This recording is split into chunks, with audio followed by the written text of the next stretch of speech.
attending and or commenting publicly in this meeting, you are consenting to the recording, retention, and future viewing of this meeting. This meeting is also being live streamed as a convenience to the public. In the event the live stream fails or cannot be transmitted for any reason, the in-person meeting will continue without interruption. And we are happy to announce that tonight, for the first time, we are live streaming via video and audio. Carrie, would you please call the roll? Danielle Brenneman. Here. Mary Brenneman. Here. Philip Perez. Here. Nick Lovell. Here. Jeannie Ewan. Here. Janelle Ressler. Here. Dwayne Sullivan. Here. Stephen Yerger. Here. Please stand for the Pledge of Allegiance and a moment of silence.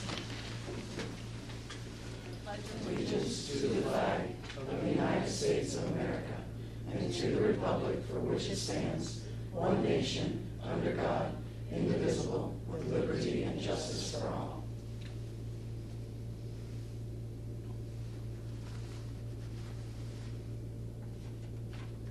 Thank you.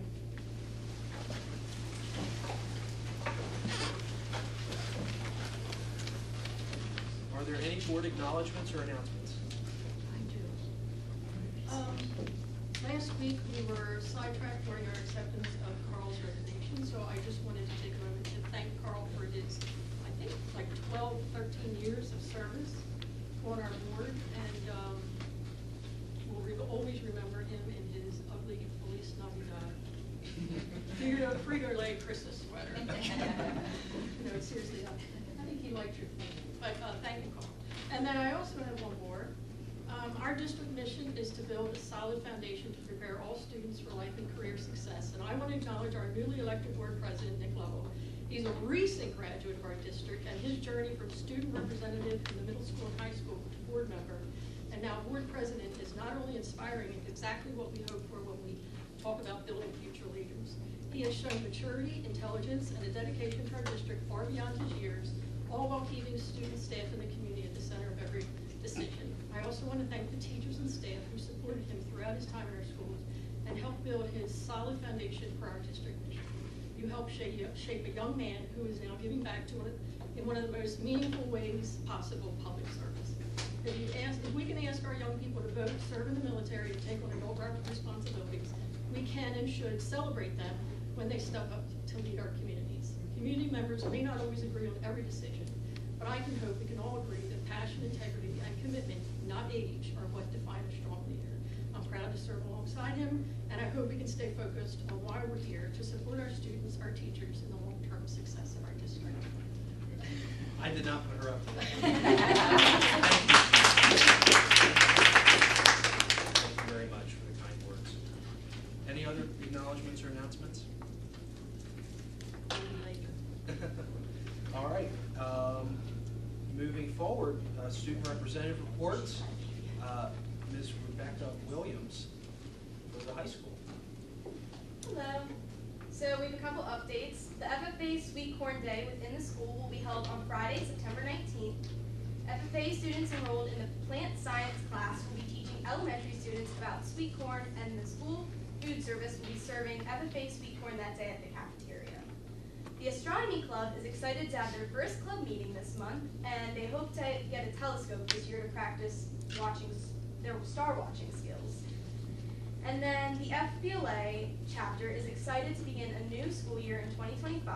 Our student officers have been hard at work planning fundraisers and events over the past few months in order to have a successful start to the year. We will have our first chapter meeting next Wednesday before school to inform our members about upcoming events, including our regional and state leadership workshops. As of now, we will be sending 17 members to the Kalahari Resort in the Poconos to attend the state workshop to make connections and gain applicable information in all things business. We look forward to a productive year here at the FBLA, representing our school at the national, regional, and state levels. And that's all. Thank you very much, Rebecca. Are there any questions? All right, sounds like you get off easy tonight. Thank you. Have a wonderful evening. Building principal updates. First up, Dr. Becker. All right, good evening, everyone. First thing I'd like to do is I'd like to thank Dr. Berryman because she spent the time last week informing us that the high school was named to the U.S. News and World Report Best Schools. That was something I intended to lean into tonight, but she did a great job, I think better than I would have, sharing some of the things that went into that, how they come up with the schools that make it on said list.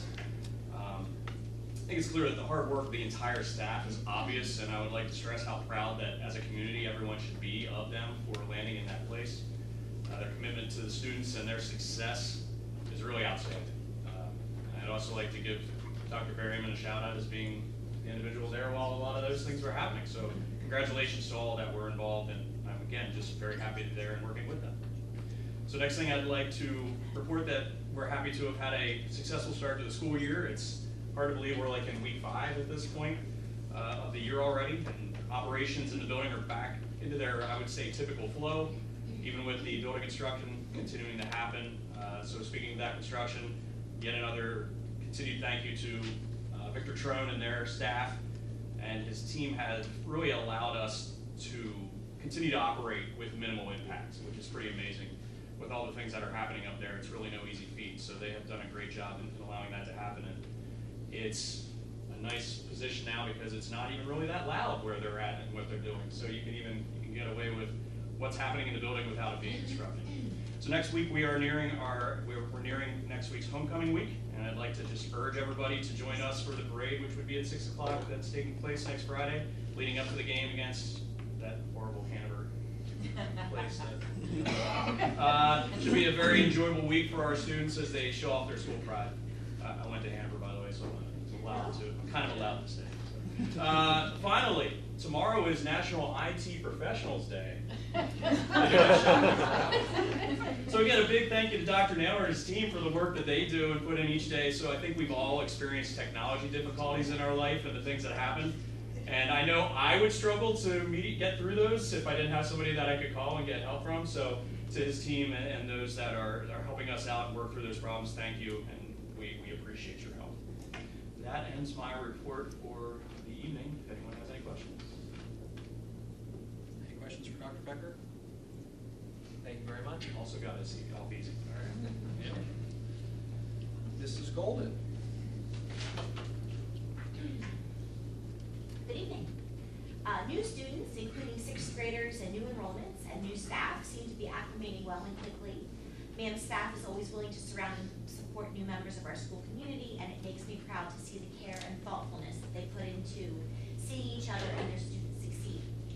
Another source of pride has been regarding student conduct and behavior.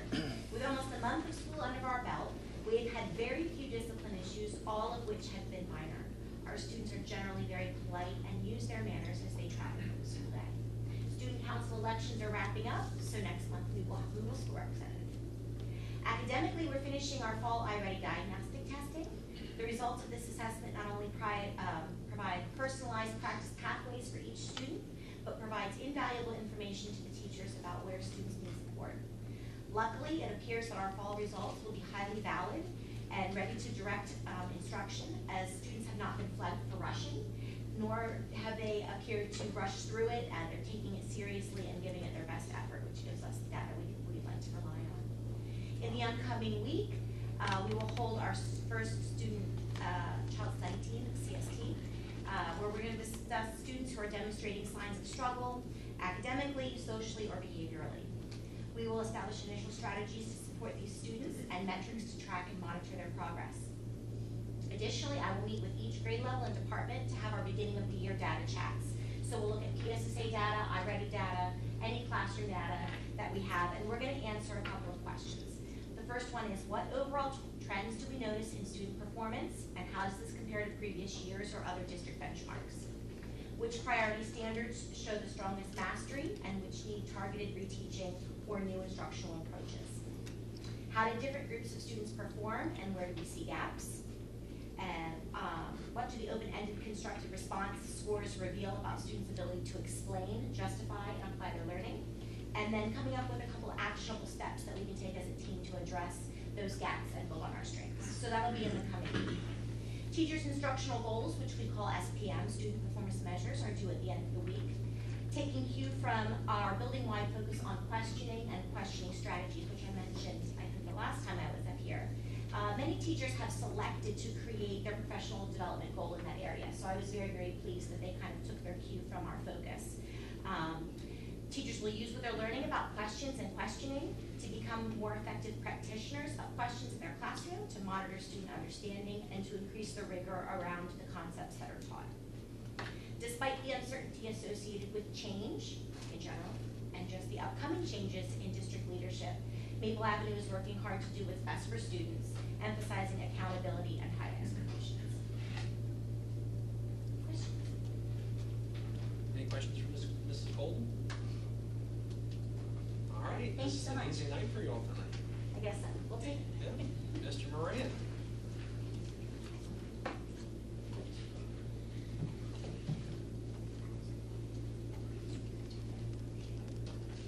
Well, I appreciate you guys giving me an opportunity here. As Dave alluded to, we're a month into school, and couldn't be more proud of what I see from our ACES team. We've had a great start to the school year.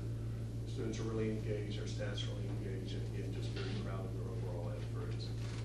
Tonight, I just really want to focus on three things. My two previous colleagues sort of hinted a little bit to two of the three, but my focus initially is on PSSA analysis and reflection. So back in the summer in July, when we got our scores back, one of the tasks is I sent it out to our third, fourth, and fifth grade teachers. A little bit of a longer email, not too long, but just challenging them to analyze and look at our results and our information. What does that mean coming into the 25-26 school year? With a deadline of September the 30th for that complete analysis of that, but also for a one-on-one meeting with Mr. K and myself, Mr. K being the assistant principal. So here's some of the questions that were posed to them part of that reflection.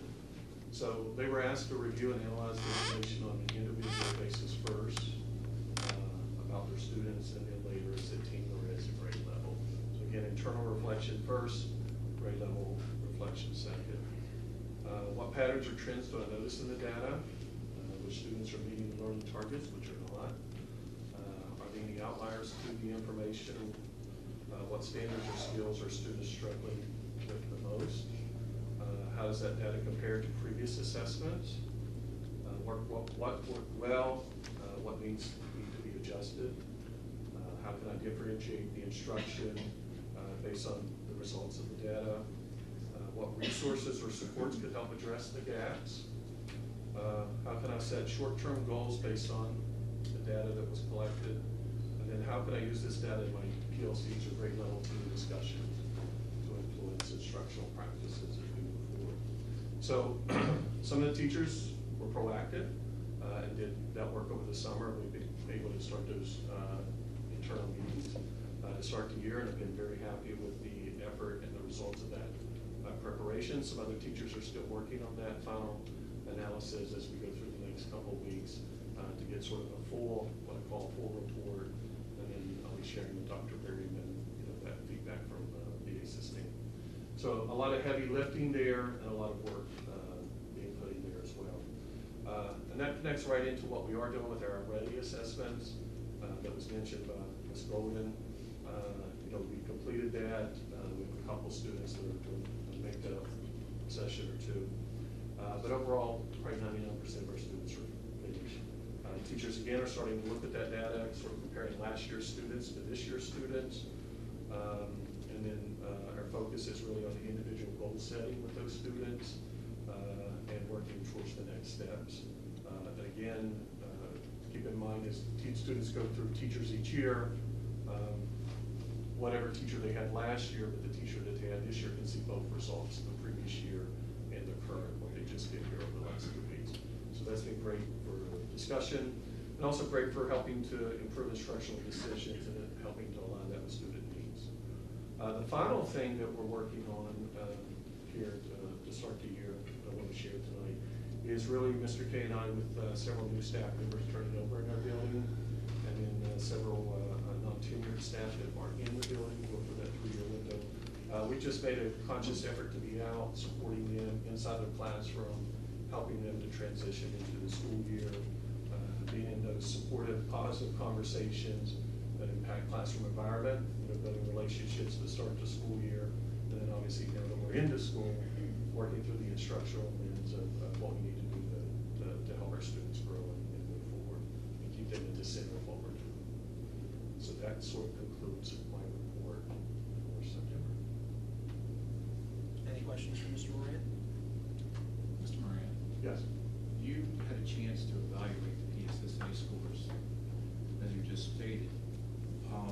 I didn't have a chance to review them yet, but how did they look from the previous year? Yeah, I think, you know, and I don't have that data right in front of me. All the I didn't mean to put you in details. the spot. That's okay, I don't have a problem answering the question. So I'm very happy with the effort that our team is putting in. There's some very positive results that's in that data. And Dr. Marion has been sharing some of that information out with the school board.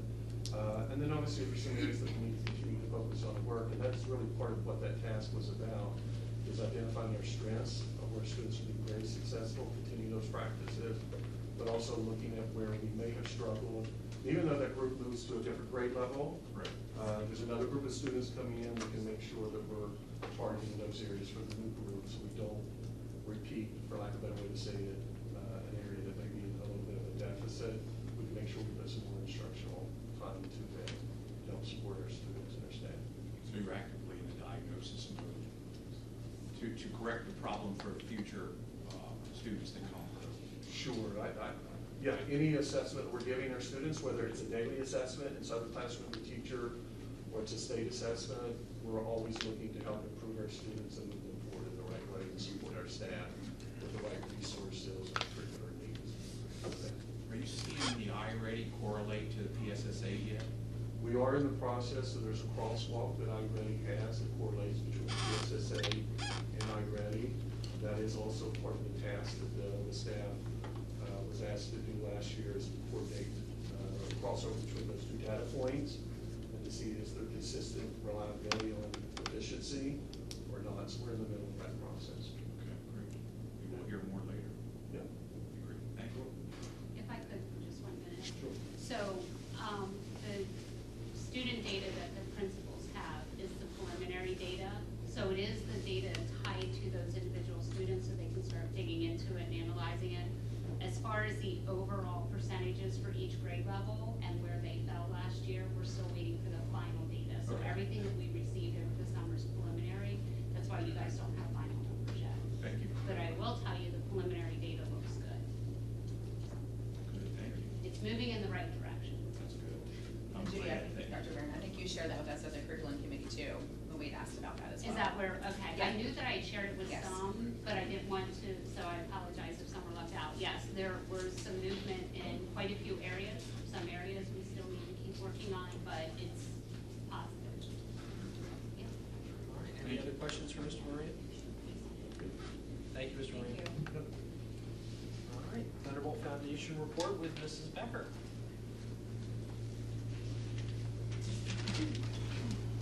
I have an abbreviated point, fall allergies, I'm taking my voice.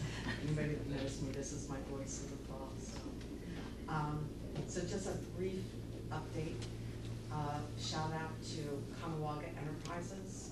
They once again have given us a donation of $1,200 that will help to cover the cost of students that are taking part in welding classes.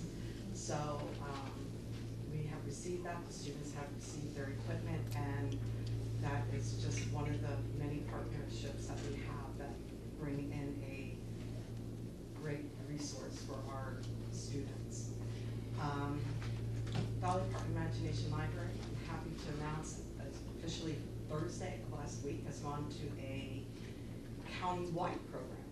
So not only now are children in the Littlestown School District able to receive free books monthly, any child that resides in Adams County is now eligible.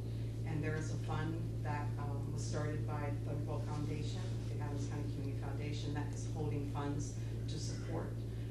We have gotten support from every town within the community.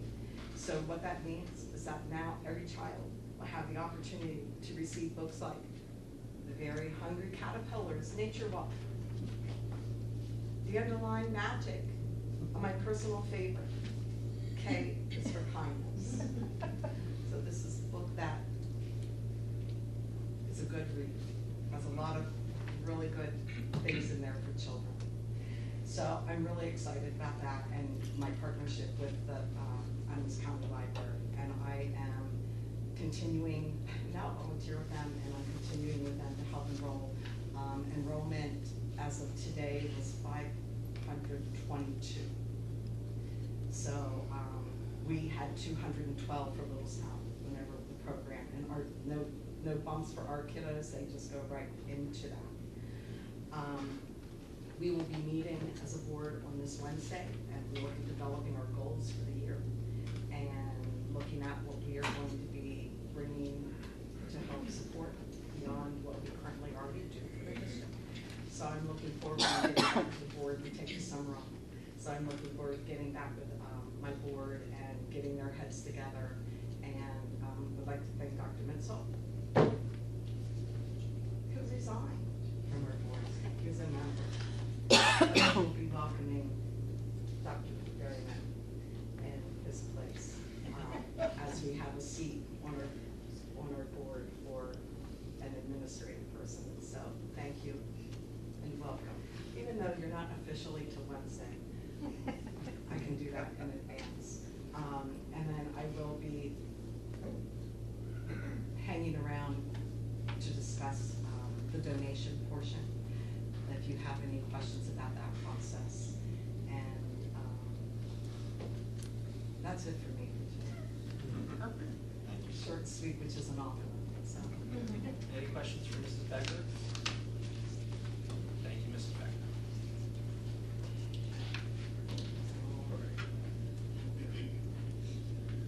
We now recognize members of the public who have signed up to provide comment as stipulated in policy 903.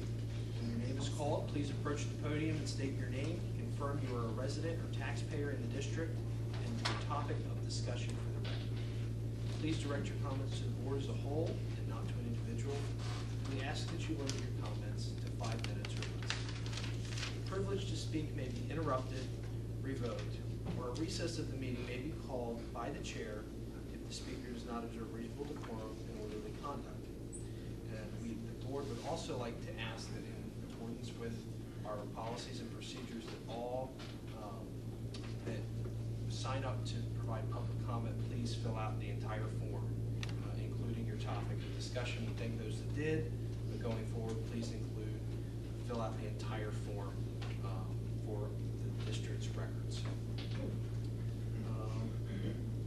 First speaker is Rachel Hutchison.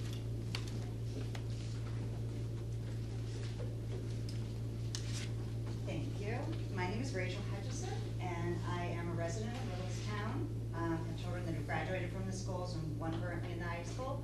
I'm a taxpayer, and I am also running for school board in the November election.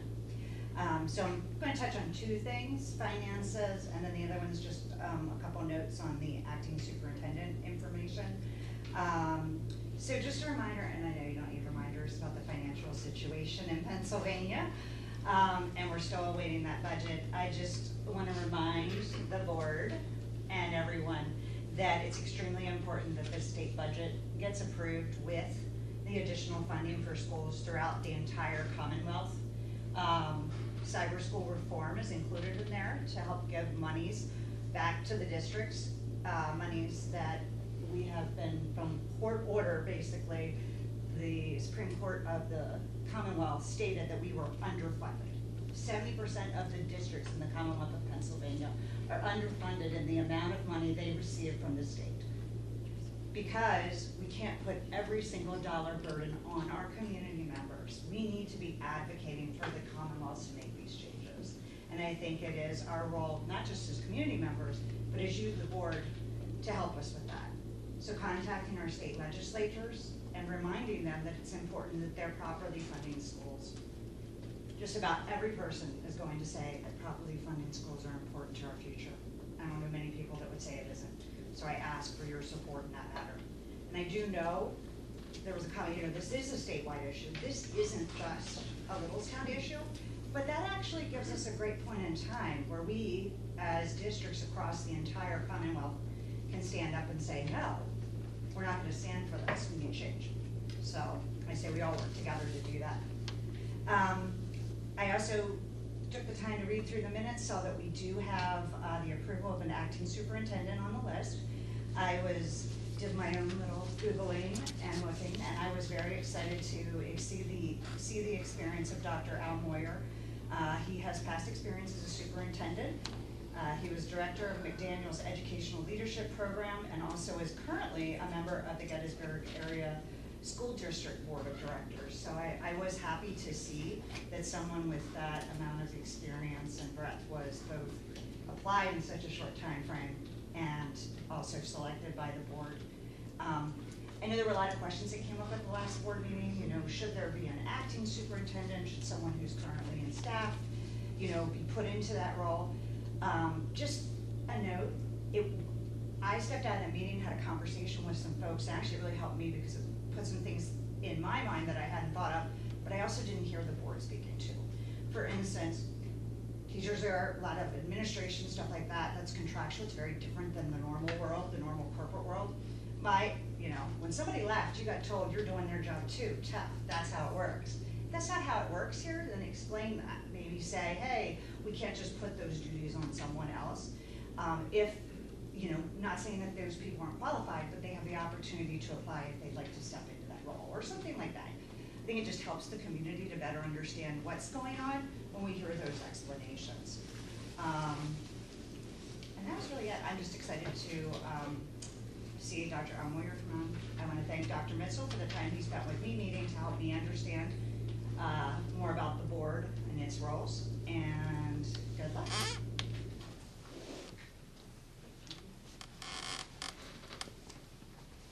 Suzanne Johnson. And Ms. Johnson, what's your topic for the record?